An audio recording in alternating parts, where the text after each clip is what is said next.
Breaking news చూస్తున్నాం. 2024 ఎన్నికలకు సన్నద్ధమవుతున్న జగన్. శ్రీకాకుళం జిల్లాలో మొదలైన ప్రక్షాళన, 4 సిట్టింగ్ ఎమ్మెల్యేలు అవుట్ అన్నట్లు సమాచారం. సీఎం జగన్ పిలుపు మేరకు ఈరోజు జగన్ ను కలవనున్న 3 సిట్టింగ్లు.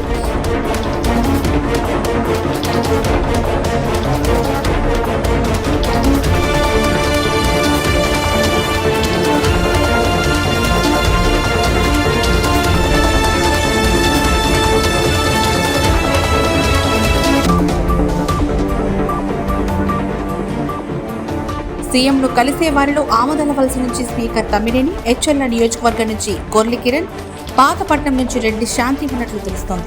మరో మంత్రికి కూడా టికెట్ లేదనే సమాచారం జిల్లాలో ప్రకంపనలు సృష్టిస్తోంది. గెలవలేని వారిని తొలగించే దిశగా సీఎం అడుగులు.